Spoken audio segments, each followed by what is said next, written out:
Hi and welcome to today's video. Today we are talking about one thing in particular, a bit different to my normal rambling on about things. We're talking about this. This is the 7 Artisans 50mm 1.05 lens Z mount, which 7 Artisans have very kindly lent me for evaluation, and I will be telling you all about my evaluation, what I think of it. If I want to keep it, obviously I send them some money. If not, I can return it. So first of all, a question. This is obviously a manual focus lens for a Nikon mirrorless camera. Why in 2021 would you want a manual focus lens? And the answer to that is provided by this guy. This is Nikon, a Nikon 50mm 1.2 AI lens. I think first manufactured in 1977, something like that. This lens probably, I don't know, 20 years old, 25 years old. And it gives the most amazing images. Now, for some of you, hopefully not too many, but some of you, amazing images could well mean sharp. That is not what I'm talking about. And if you are after something, a lens that is going to give you tack sharp, brilliant images, then you're probably, I haven't tested it yet, but you're probably wasting your time. Go off, buy a Sigma Art lens and get really flat, boring images, but they will be sharp.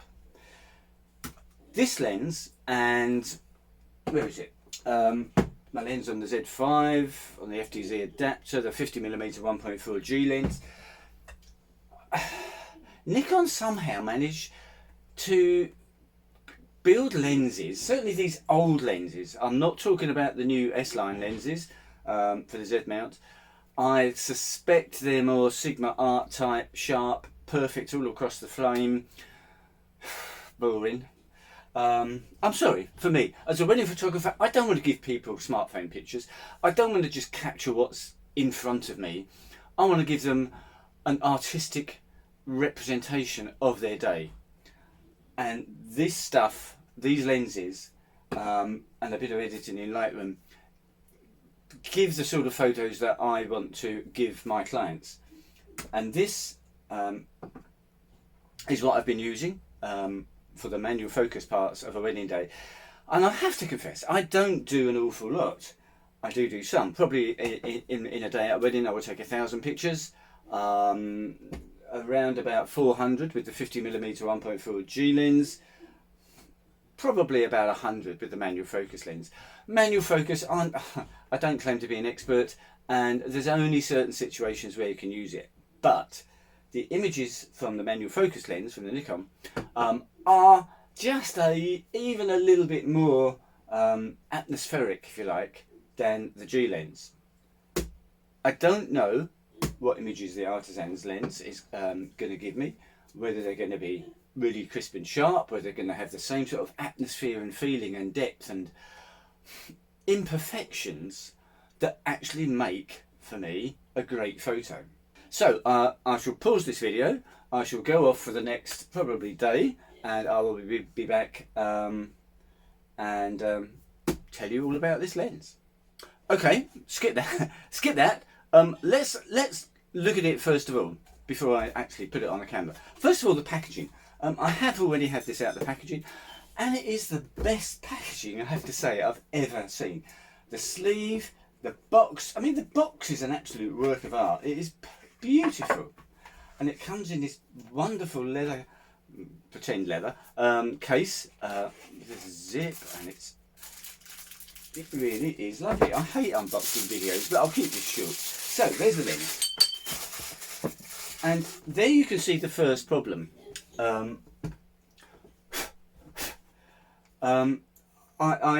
seen this on other YouTube reviews of this lens.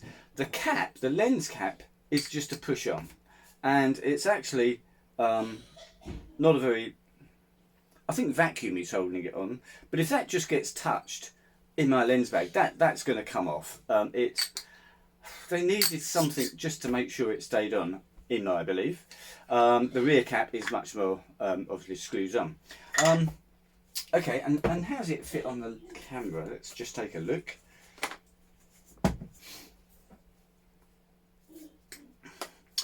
It feels absolutely wonderful. This Nikon lens feels really solid. It has got plastic. The actual focus ring is plastic. I suspect, looking at this, that every part of this is metal because it's a fair bit heavier than the Nikon lens. It feels gorgeous. Fits on the camera beautifully. It's a lovely fit. The back here is black, like black chrome.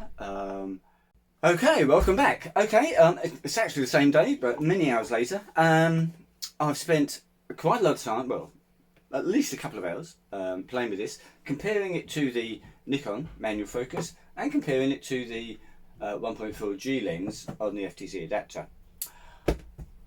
I'm not going to be pixel peeping. I'm not going to be showing you 100% zoomed in crops of photos from all these lenses to do a comparison.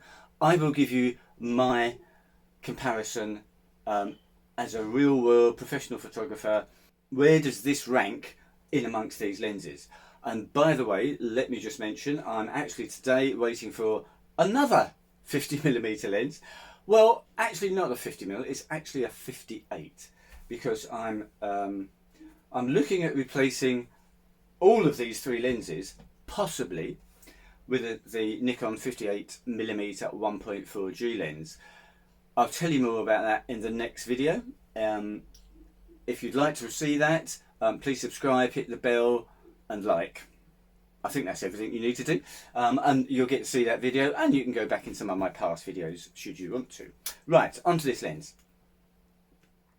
I was concerned when I got this, or when I saw this on YouTube, some reviews, and saw some photos of it, because, let me explain why.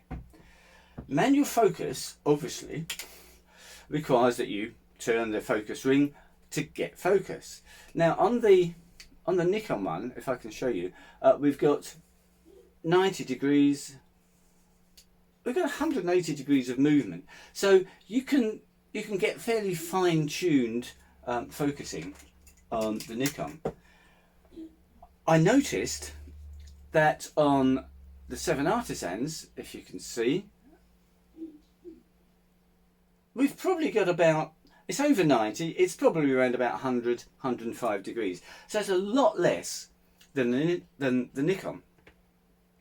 So one of my concerns was that it's going to be practically difficult to focus with this lens to get that really sort of fine tuning.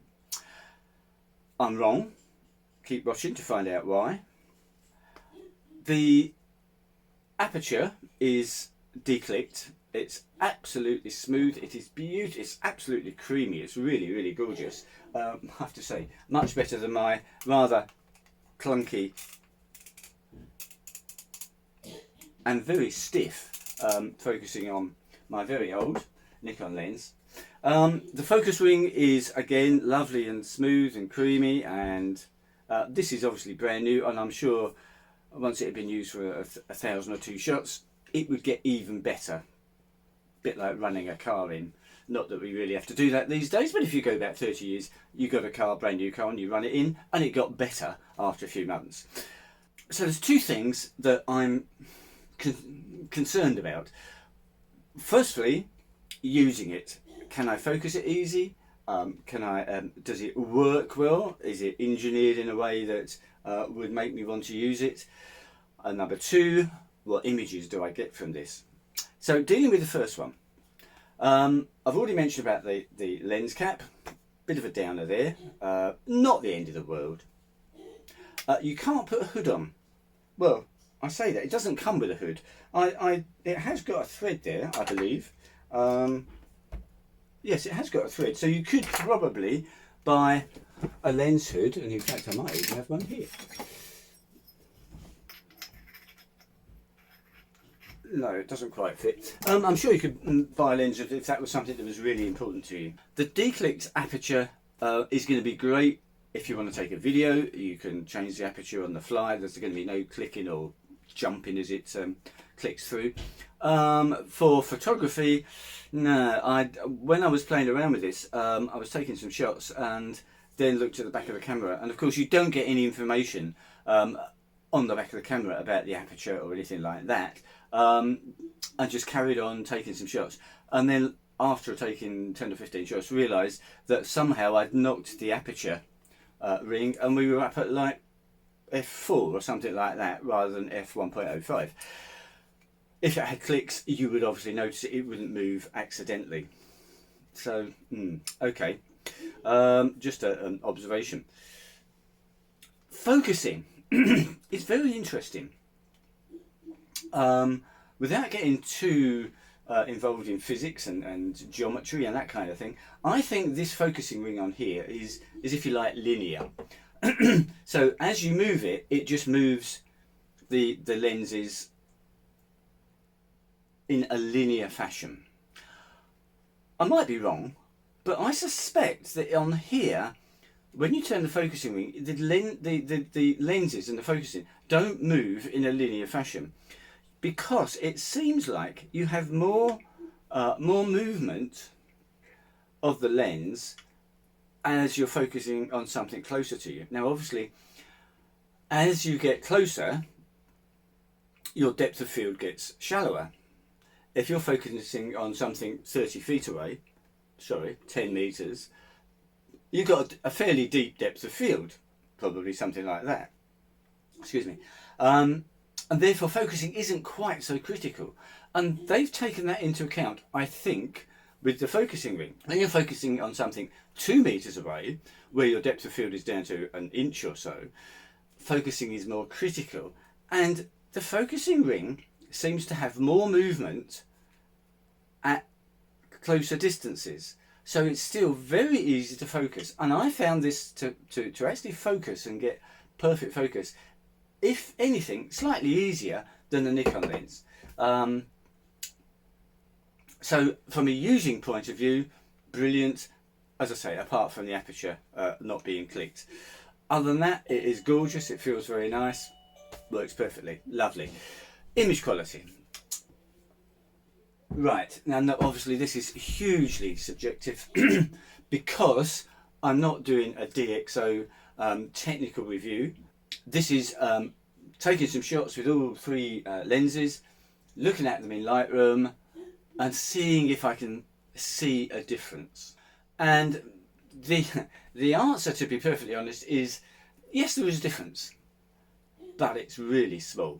And you do have to look. I'm not talking pixel peeping to look.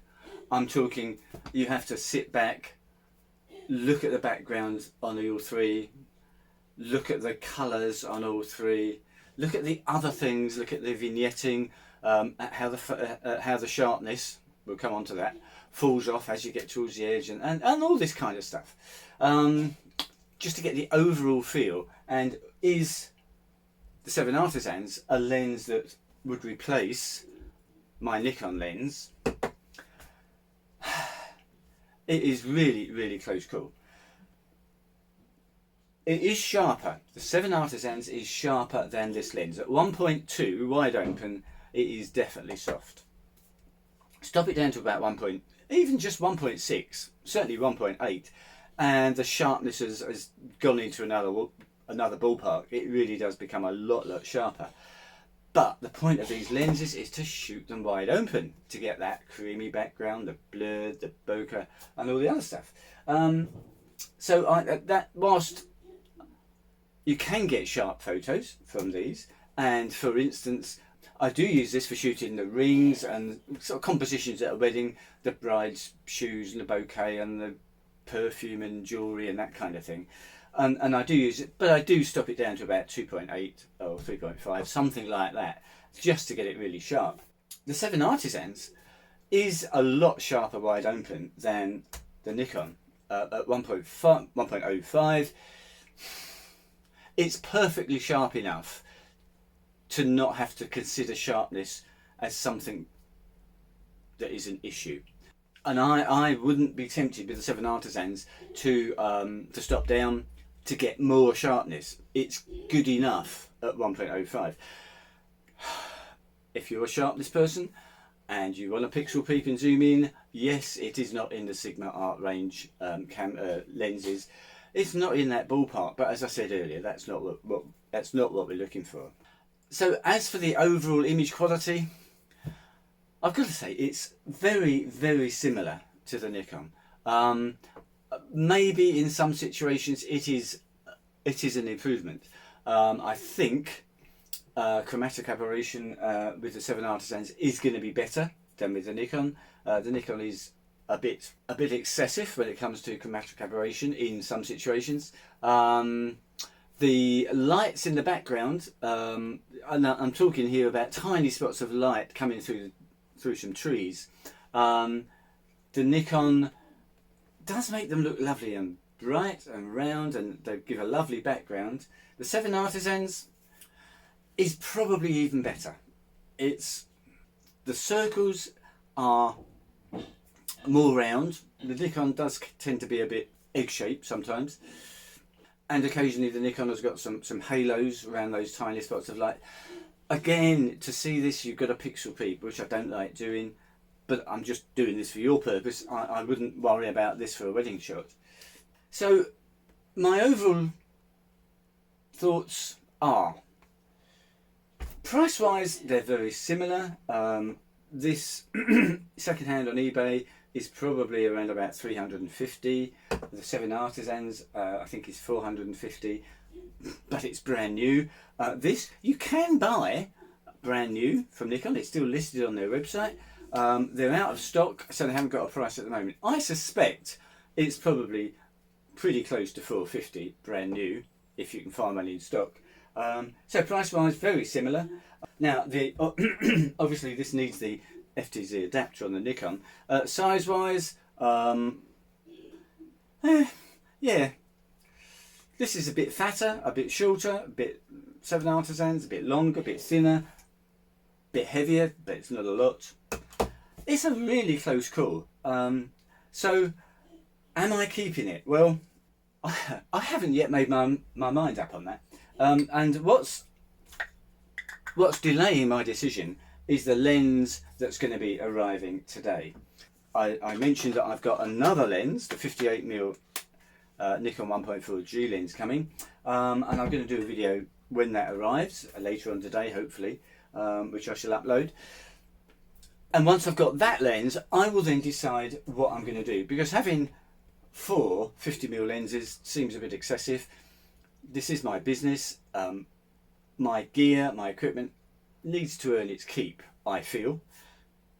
And whilst I love manual focus lenses, I'm not even sure if I'm going to keep one or the other, or get rid of both of them. I don't know. I may find I don't like the 58mm lens, and I'll send that back. I don't know. So, as I say, subscribe, hit the bell. You'll see the next video when it comes up, and you'll find out of these lenses which one I think is right for me for the work I do. I hope it's been useful. Thanks for watching. Bye.